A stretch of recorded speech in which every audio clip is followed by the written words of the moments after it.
Affaires publiques, l'émission politique de Judaïque FM, présentée par Alexis Lacroix. Gilles Bernheim, bonjour. Très heureux de vous recevoir donc en ce vendredi matin, dans une semaine, le moins qu'on puisse dire, chargée, agitée, houleuse même sur le plan social et politique. On va y revenir dans un instant. Vous êtes grand rabbin, bien sûr. Vous êtes auteur d'une œuvre assez prolifique. On peut citer, entre autres, un livre de philosophie qui s'appelle Le souci des autres, publié il y a quelques années aux éditions Kalman-Lévy.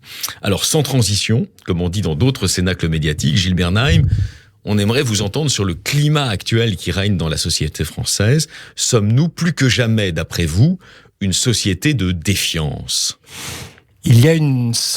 On est dans une société de défiance, une société qui est en colère. Toute la question est de mesurer l'importance de cette colère, pas simplement en termes de pourcentage de gens qui sont en colère, mais comprendre de quoi cette colère est faite. Parfois, elle tourne au mépris, et parfois, le mépris tourne à la haine. Je ne dis pas que la haine est majoritaire, mais on se permet des choses que l'on ne se serait jamais permis autrefois.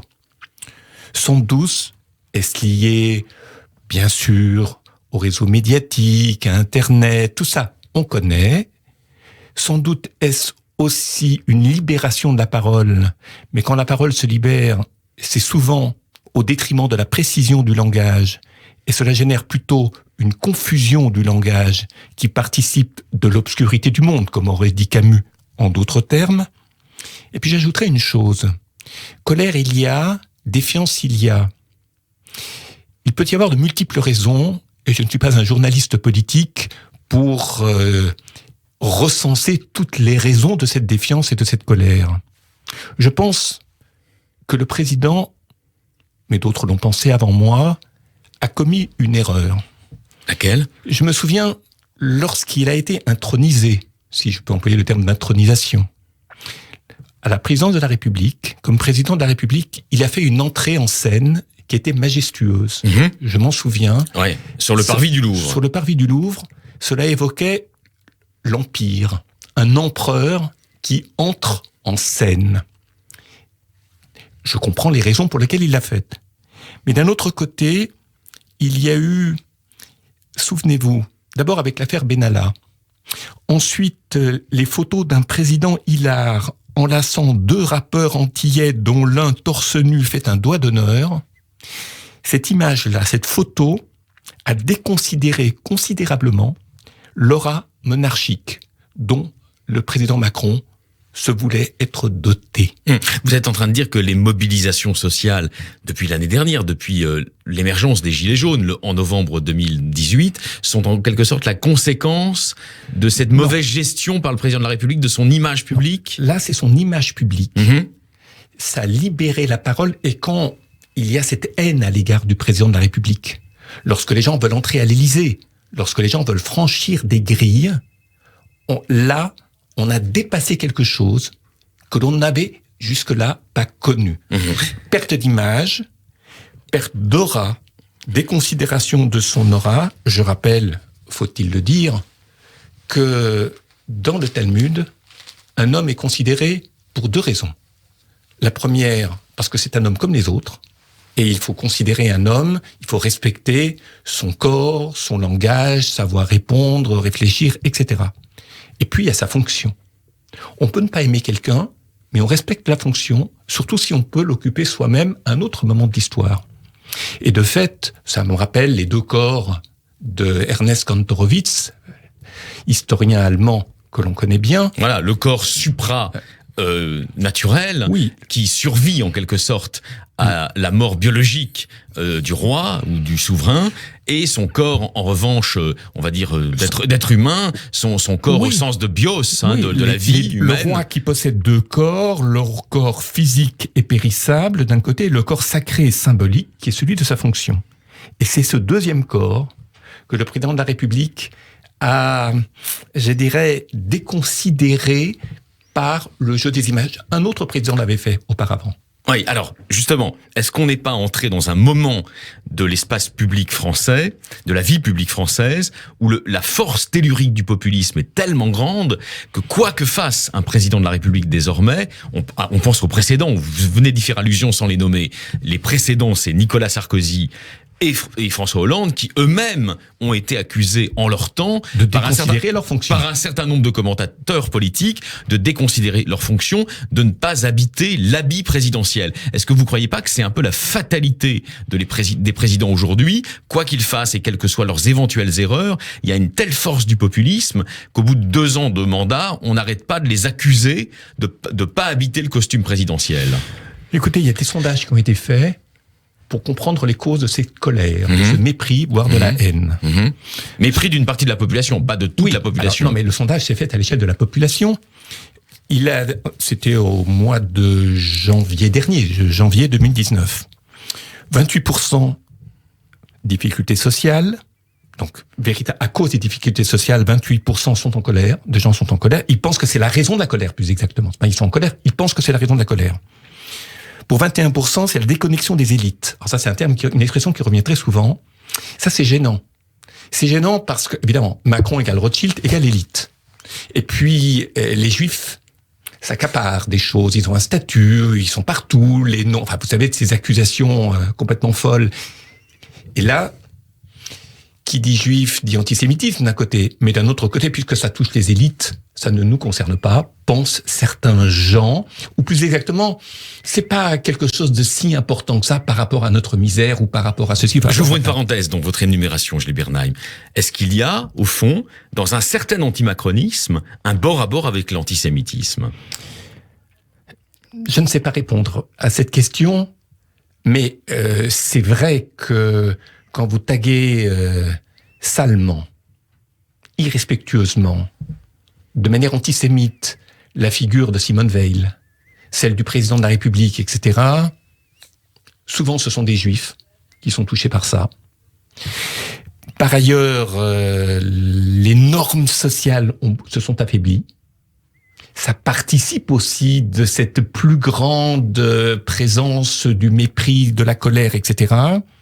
Banalisation de la violence dans les réseaux sociaux, ça c'est à peu près 15% des gens qui croient que c'est pour ça que les gens sont en colère, ou plutôt c'est pour ça que la colère s'exprime de manière aussi violente. Diversité des cultures en France, qu'on appelle multiculturalisme, banalisation de la violence dans les médias, et paradoxalement, il n'y a que 2% de gens qui pensent que il y a un recul de la culture du compromis. C'est-à-dire, on ne sait plus parler ensemble.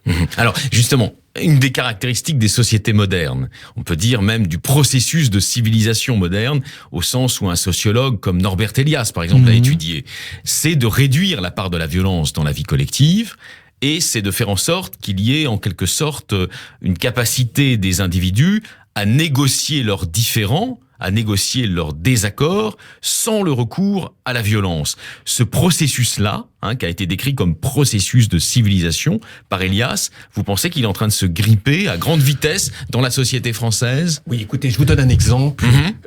Comme d'autres gens, je n'avais pas vu l'émission à la télévision, mais je l'ai vu ensuite sur Internet. Alain Finkielkraut invité. Oui. Et puis d'une émission donc présentée par David Pujadas, en présence de la néo-féministe Caroline de Haas. Oui. Mais alors à côté de Finkielkraut, il y a Philippe Val, Francis Spinner, l'avocat, et quelques autres personnes qui pensent correctement, c'est-à-dire qui s'expriment bien et qui réfléchissent. En face, il y a Caroline de Haas et une dame qui s'est présentée au début comme une dame d'origine sénégalaise, naturalisée française, ou née en France, famille d'origine sénégalaise sans doute. Et ce qui m'a frappé dans les échanges, je laisse les propos que l'on a reprochés à Alain Finkielkraut de côté, c'est ridicule. Mais d'un autre côté, il y avait une culture de ricanement. Il y avait une culture de ricanement dans le studio, c'est-à-dire qu'il y avait des femmes qui ricanaient lorsque Philippe Val s'exprimait, ou Alain Finkielkraut s'exprimait, ou Maître Spinner s'exprimait. Et ricanement, c'est la moquerie. On ne parle pas, on ne pense pas, on ne réfléchit pas, on ne discute pas, c'est-à-dire il n'y a pas de culture de compromis. On délégitime l'autre par le sarcasme. Par le sarcasme. Et là, c'est mauvais signe. Parce que quoi que vous disiez, quoi que vous réfléchissiez, vous pouvez faire des erreurs. Vous voulez convaincre, vous commettez des erreurs. Mais que l'autre pointe vos erreurs. Là, ce n'était pas l'erreur. C'était la personne qui était délégitimée comme un objet de moquerie. Et ça, j'apprécie pas. Est-ce que notre société du dénigrement, du bashing, est une société qui ne parvient plus, d'après vous, à métaboliser la colère ? Oui, mais je pense aussi, en écoutant nombre de gens s'exprimer, que l'effort de mettre des mots justes sur la réalité, que l'on soit pour ou contre la réforme des retraites, que l'on soit en colère ou qu'on ne soit pas, que cette démarche-là, ce que l'on appelle l'acte de penser et de nommer, étant... Alors, on Alain Finkielkraut aurait dit en défaite. En défaite. Alors, on est dans une semaine sociale qui est marquée donc par les annonces du Premier ministre au nom du gouvernement sur la réforme des retraites, par une mobilisation quand même assez intense, disons notamment la partie martinaise des syndicats qui est très mobilisée. Vous pensez que ces gens-là ne nomment pas bien justement les raisons de leur révolte ? Écoutez, il faut voir aussi qui on interviewe. Vous allumez la radio, vous entendez il y a des personnes qui s'expriment intelligemment, qui sont contre cette réforme des retraites, qui essaient d'expliquer. Maintenant, lorsqu'ils expliquent, il n'est pas sûr que beaucoup de gens suivent l'émission, comprennent ce qui est dit. En raison de la technicité, bien sûr, du propos. Il faut aussi que le propos soit court, qu'il soit rapide, qu'il soit efficace, etc. Alors on prend des gens qui, pour beaucoup, n'expliquent rien. Il faut retirer cette réforme des retraites. Je n'ai pas à donner mon avis, ce n'est pas ce que l'on attend ici, de ma part. Mais de fait, on n'explique rien, on crie, et c'est l'épreuve de force. Par les mots, et puis ensuite dans la rue, peut-être. Est-ce que le tort du pouvoir actuel, c'est face à cette épreuve de force qu'on leur fait subir, de se dire, nous, on va être plus fort que l'épreuve de force, en quelque sorte. On va passer en force face à ceux qui veulent nous faire subir une épreuve de force. Probablement. Oui. Probablement. Et ça donne le sentiment de deux soliloques, de deux monologues, en quelque sorte. Oui, alors ils ne le font pas de la même façon. Oui. Bien sûr, ils n'ont pas la même culture, et ils n'ont pas non plus les mêmes objectifs, et puis, il y a des stratèges de chaque côté. Oui. Alors, au cœur de la pensée juive, il y a un certain nombre de concepts. Il y a le concept de réparation du monde, on y reviendra peut-être dans un moment, mais il y a aussi un concept très important qui est celui de la confiance, et Mouna. Est-ce que vous avez l'impression qu'aujourd'hui, justement, la confiance est un bien en voie de disparition dans la société française ? D'abord, en tant que juif, et vous avez employé le terme d'Emouna à juste titre, si vous me demandiez, pour vous, Gilles Bernheim, qu'est-ce que c'est que la confiance en Dieu, la confiance en les sages de la Torah, d'Israël, je vous répondrai ceci. Ce n'est pas seulement, ou pas nécessairement, la conviction qu'ils ont raison en tout. Ça n'est pas la conviction de leur infaillibilité. De leur infaillibilité. Pour une raison très simple, c'est que depuis Auschwitz, un penseur comme Ancionas, par exemple, a montré que Dieu n'est pas coupable puisqu'il n'est pas omnipotent et il n'est pas omniscient. Oui, voilà. Mais je dirais, le mot Dieu est un mot dont il est extrêmement difficile de discuter en public. C'est sûr. Parce que ce n'est pas un objet philosophique. Surtout dans une radio. Surtout dans une radio, mais ce n'est pas un objet philosophique. Par contre, la confiance en la parole de la Torah, en la parole des sages. Ce que je sais, c'est que cette sagesse est aussi celle du doute, de la remise en question, de la complexité. Et c'est la raison pour laquelle on fait beaucoup de Talmud. Et c'est la raison pour laquelle le Talmud s'étudie à deux, parce qu'on n'a jamais raison tout seul, et que tant qu'on ne s'est pas confronté à la pensée, à l'expression, aux convictions de l'autre, on n'est pas sûr d'être légitime en tant que penseur. Alors, il y avait un grand philosophe de la Troisième République, qui était juif d'ailleurs, qui s'appelle Léon Brunswick. Il disait, dans un livre célèbre, sur Montaigne et Pascal, il disait « La France éternellement sera en état de dialogue. La France n'est plus à la hauteur de cette vocation du dialogue permanent. » Je serais curieux d'imaginer, je serais curieux, je m'imagine, je me plais à imaginer Léon Brunswick, aujourd'hui, grand philosophe, professeur à l'école normale supérieure de la rue d'Ulm. Je ne sais pas s'il n'a pas été directeur de l'école, je ne me souviens plus très bien. Mais professeur en tout cas, observant des faits de société. Il serait effaré ? Oui. Il serait incrédule. Incrédule. je dirais, il penserait s'être trompé de chaîne quand on vient devant la télévision. Il penserait s'être trompé de chaîne, s'être trompé de pays. Il aurait la conviction que nous sommes... de scène. Trompé de scène aussi, Oui. vous avez raison, de chaîne et de scène. Il penserait, Léon Brunswick, que nous sommes entrés, malheureusement, dans un processus de décivilisation. Très certainement. Et il ne serait pas le seul. J'imagine Maurice Merleau-Ponty, observant des faits de société aujourd'hui, avec les mots qui sont les siens, il ferait le même constat. Mais vous avez touché un point important tout à l'heure, quand vous parliez des Juifs, quand on parlait de mépris. Il a été fait allusion, même si le mot n'a pas été prononcé, à l'antisémitisme. Et non pas que les manifestations de Gilets jaunes sont notoirement antisémites. Je ne crois pas. Il y a des individus partout, aussi bien dans ces manifestations qu'ailleurs, qui sont antisémites. Mais il y a quelque chose qui me rend... si vous voulez, l'antisémitisme aujourd'hui, je repense à ce qui s'est joué il y a si peu de jours... L'antisémitisme, antisionisme. Grande discussion en France pour savoir si on pouvait... Il faut rappeler, donc c'était la proposition d'amendement d'un député LREM de Paris, Sylvain Maillard, pour renforcer en quelque sorte l'arsenal répressif à l'endroit de l'antisémitisme, en étendant la définition de l'antisémitisme aux formes de rejet violent d'Israël qu'il appelle antisionisme. À titre personnel, vous étiez favorable à cette initiative? Oui, probablement oui. Vous me sentez pas très sûr de moi, parce que il y a beaucoup de lois. L'usage que l'on fait de ces lois, l'oubli des lois, est une constante. Et parfois on veut reprendre l'arsenal législatif, y rajouter d'eux, etc., alors qu'on ne sait pas que des lois existent et qu'on n'en a pas fait usage. Alors, il y a quelques années, dans une radio périphérique, vous disiez, interrogé justement sur l'antisémitisme, son renouveau et sa flambée dans certains territoires perdus ou délaissés de la République, vous aviez déclaré que le seul objectif qu'il fallait se fixer concret, c'était qu'un jour, en France, il n'y ait plus besoin de protection policière devant les écoles et devant les institutions juives. Le moins qu'on puisse dire, c'est qu'on va pas dans le bon sens actuellement. On va vers le renforcement des balustrades. On est obligé. Et de la police. Oui, bien sûr qu'on est obligé. Et il faut que ce soit ainsi, sinon il y aurait des morts, il y aurait des tirs, il y aurait de la casse régulièrement. Ça me rappelle, un de mes amis marchait devant un commissariat de police sur un boulevard de Paris, et il y avait évidemment devant le commissariat des policiers. Il y avait 2 gamines avec lui, 2 jumelles qui avaient 6 ou 7 ans.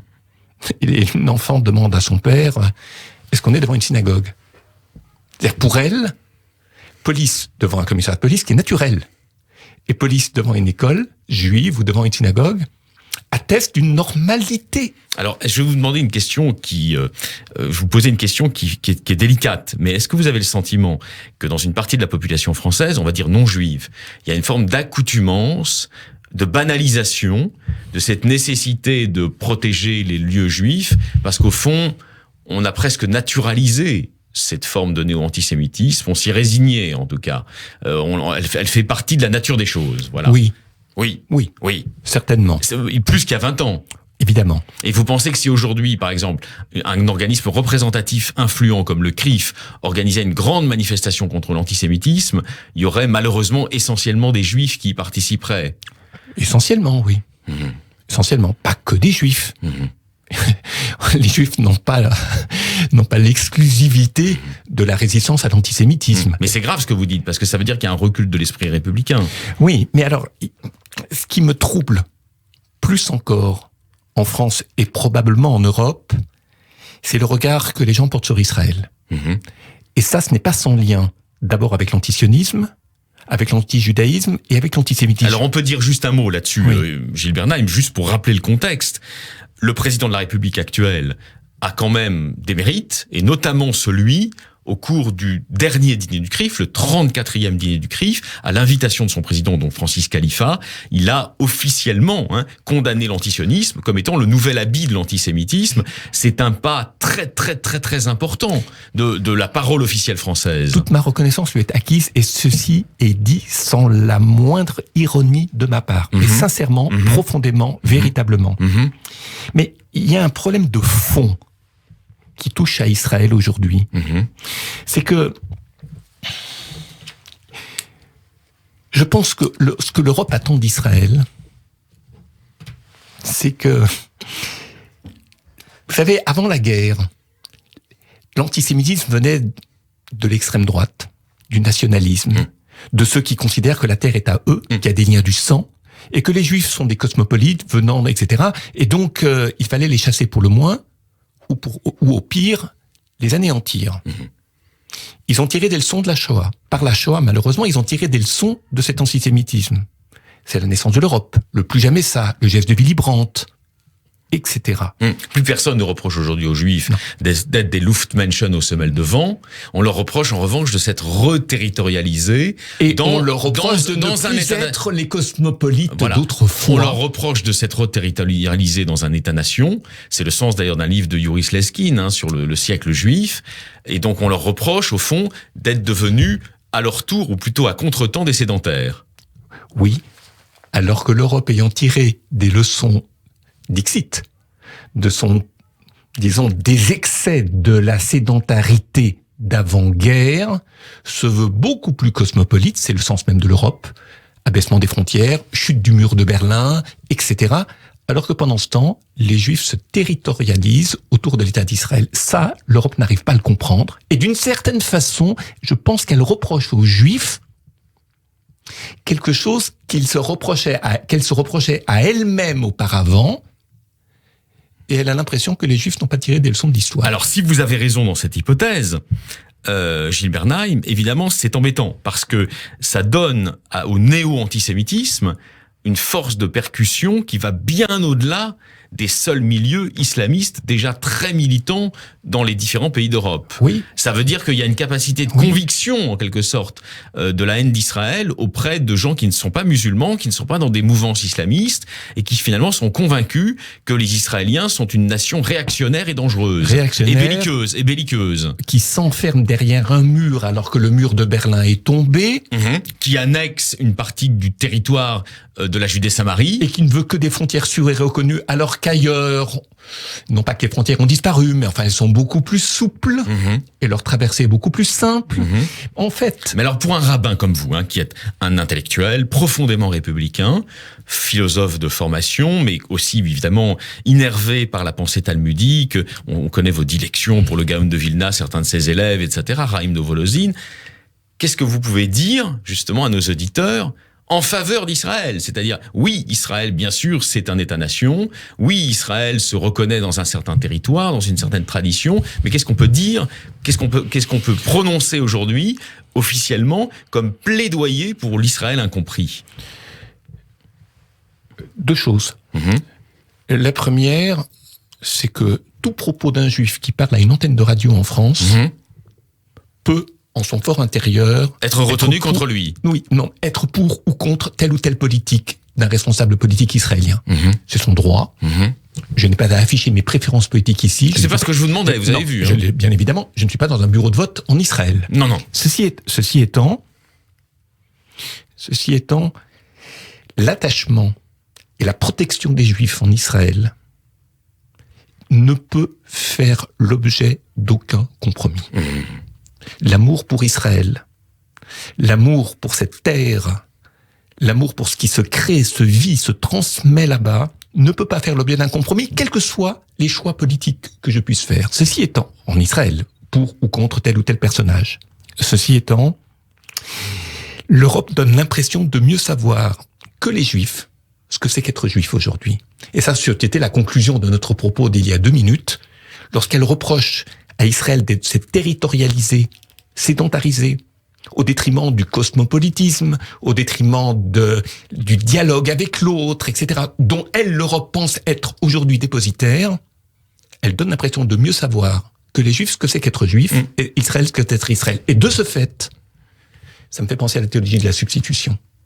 Lorsqu'on sait mieux que l'autre ce qu'il est ou ce qu'il doit être surtout, ça rappelle d'étranges souvenirs lorsqu'une autre religion que la religion juive savait mieux que les Juifs ce que c'était qu'être Israël, c'est-à-dire Vérus Israël, le nouvel Israël. Alors, de la part de certains intellectuels, il y a une tentative aussi, il y a des tentatives convergentes, d'après vous, en Europe, de réduire le phénomène politique israélien aux formes contestables de la colonisation, par exemple.